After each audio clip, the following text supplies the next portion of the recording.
Gejala dan cara mencegah penyakit jantung.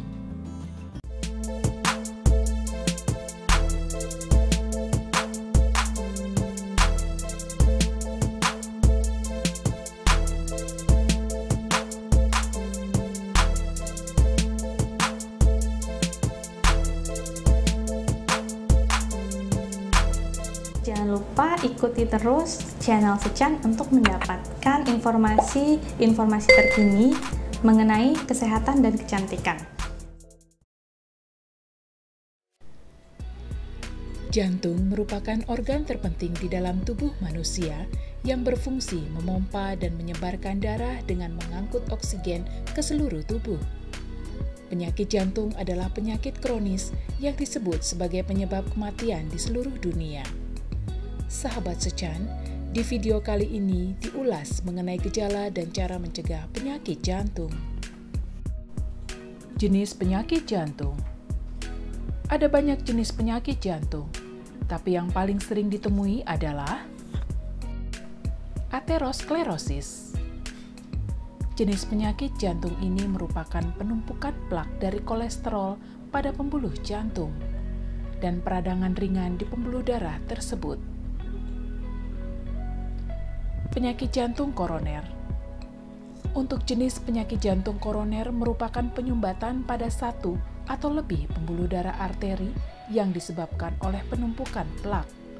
Akibatnya, aliran darah menjadi tidak lancar. Aritmia merupakan kelainan jantung yang ditandai dengan detak atau ritme yang tidak normal. Detak jantung bisa terlalu cepat, terlalu pelan, terlalu awal, atau tidak teratur.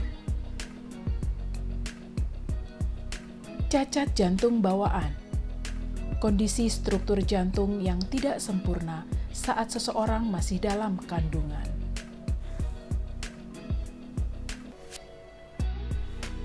Endokarditis.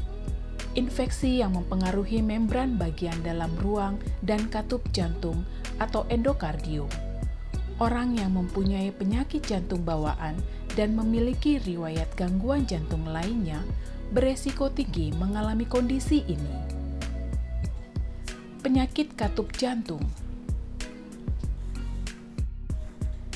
Kemudian, jenis penyakit katup jantung yaitu kerusakan katup jantung akibat penyempitan atau stenosis, kebocoran, ataupun penutupan yang tidak sempurna. Tanda dan gejala penyakit jantung. Melansir dari Mayo Clinic, ada beberapa gejala penyakit jantung berdasarkan jenisnya yang paling umum terjadi, yaitu: yang pertama, gejala penyakit jantung koroner, sesak napas, mual, nyeri di dada atau angina, keringat dingin. Yang kedua, gejala aritmia, nyeri dada, berkeringat, sesak napas, detak jantung cepat atau lambat, palpitasi, atau detak jantung seperti terlewat dan berdebar, jantung berdebar-debar, pingsan, pusing. Yang ketiga, gejala cacat jantung bawaan, mudah lelah atau sesak napas, pembekakan kaki dan perut, perubahan warna kulit atau warna kebiruan atau pucat.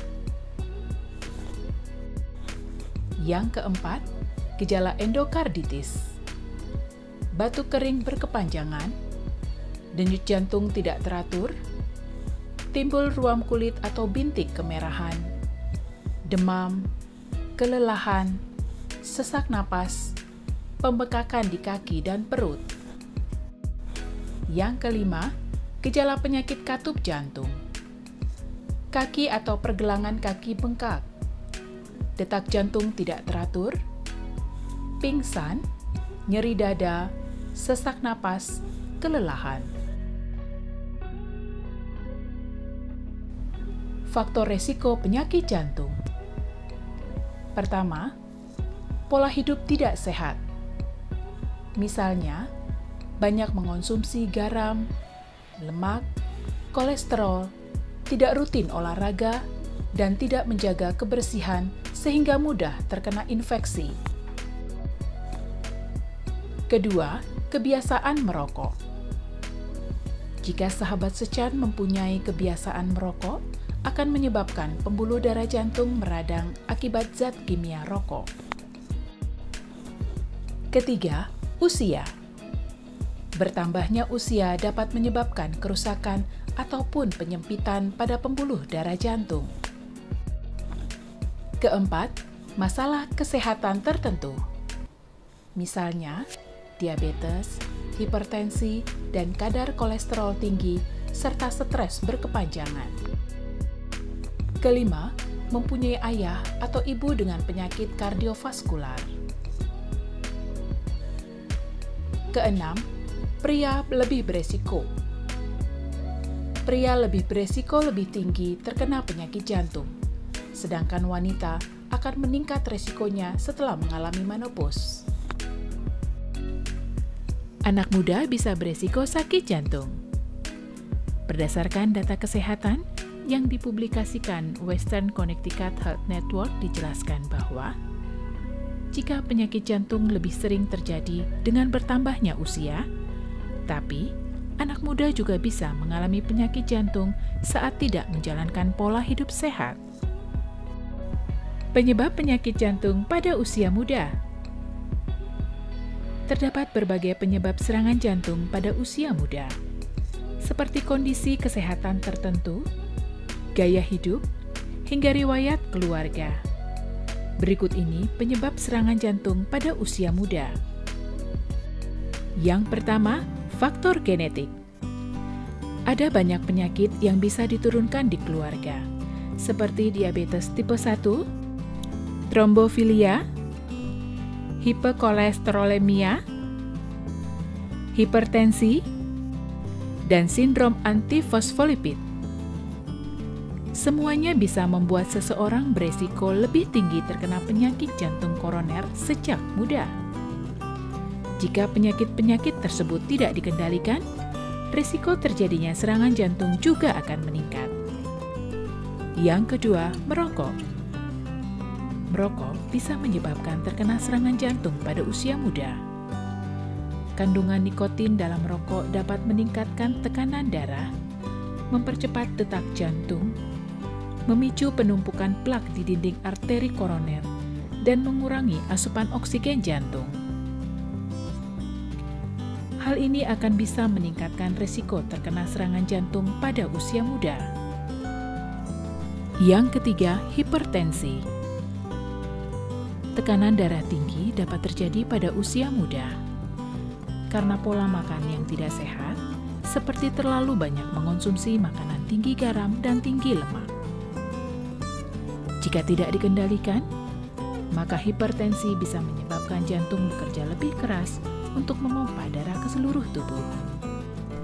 Hal ini bisa menyebabkan otot jantung ventrikel kiri menebal dan meningkatkan resiko serangan jantung pada usia muda. Yang keempat, kolesterol tinggi. Banyaknya makanan cepat saji dan makanan olahan yang tinggi lemak jenuh serta garam di pasaran, ditambah dengan pola hidup yang kurang aktif bergerak, menjadikan kolesterol tinggi. Kadar kolesterol tinggi dalam darah bisa menyebabkan penumpukan plak di dinding arteri, termasuk di dinding arteri koroner yang bertugas memasok darah ke jantung. Hal ini bisa menyebabkan pasokan darah ke jantung menjadi berkurang. Kondisi ini bisa mengakibatkan serangan jantung pada usia muda. Yang kelima, diabetes. Kadar gula darah yang tinggi bisa merusak pembuluh darah dan sel-sel saraf di seluruh tubuh, termasuk jantung. Hal ini bisa menyebabkan otot-otot jantung tidak mendapatkan pasokan darah dalam jumlah yang seharusnya, sehingga beresiko terkena serangan jantung pada usia muda. Pengobatan penyakit jantung. Sahabat Sechan, pengobatan penyakit jantung bervariasi berdasarkan kondisinya. Bila mempunyai infeksi jantung, maka mungkin akan diberikan antibiotik. Biasanya pengobatan untuk penyakit jantung terdiri dari perubahan gaya hidup, konsumsi makanan rendah lemak dan diet rendah natrium, olahraga dengan intensitas sedang, sekitar 30 menit pada beberapa hari dalam seminggu. Jangan merokok dan membatasi minum alkohol. Obat dari dokter. Apabila perubahan gaya hidup tidak cukup, dokter mungkin meresepkan obat untuk mengontrol penyakit jantung. Jenis obat tergantung pada jenis penyakit kardiovaskular. Prosedur medis. Jika obat tidak cukup, mungkin dokter akan merekomendasikan prosedur atau operasi tertentu. Prosedur medis ini dilakukan tergantung pada jenis penyakit kardiovaskular dan sejauh mana kerusakan jantung. Pencegahan penyakit jantung. Penyakit jantung bisa dilakukan pencegahan agar risiko penyakit kardiovaskular menurun, yaitu cek tensi dan kolesterol. Dengan melakukan cek tekanan darah dan kolesterol secara rutin, bisa mencegah penyakit kardiovaskular. Biasanya tekanan darah dapat dikatakan normal saat menunjukkan angka di bawah 120/80 mm/hektogram. Minum obat. Jika perubahan gaya hidup tidak cukup mencegah penyakit jantung, mungkin kamu harus minum obat penyakit jantung, seperti obat penurun tekanan darah atau kolesterol untuk mengurangi risiko serangan jantung. Hindari stres. Untuk mencegah penyakit kardiovaskular yang dipicu oleh stres kronis, kamu harus bisa mengelola emosi. Bila stres sudah berlebihan, kamu bisa bercerita kepada seseorang. Olahraga. Berolahraga bisa membantu meningkatkan kebugaran jantung, menurunkan kolesterol dan tekanan darah, hingga menjaga berat badan tetap sehat. Lakukan olahraga sekitar 30-40 menit setiap hari. Hentikan merokok dan alkohol. Apabila kamu perokok aktif, mulailah berusaha untuk menghentikannya, karena merokok bisa meningkatkan tekanan darah dan merusak pembuluh darah. Selain itu, hindari minum alkohol. Memperhatikan asupan makanan. Hindari makanan yang bisa meningkatkan kolesterol darah, makanan tinggi garam dan gula. Perbanyak makan makanan berserat dari buah, sayur, gandum, dan kacang-kacangan. Sahabat Sechan, demikian penjelasan mengenai gejala dan cara mencegah penyakit jantung. Jangan lupa untuk menerapkan pencegahan penyakit jantung agar risiko penyakit jantung menurun. Untuk mendapatkan informasi lengkap mengenai gejala dan cara pencegahan penyakit jantung yang tepat, kamu bisa berkonsultasi ke dokter yang ahli di bidangnya.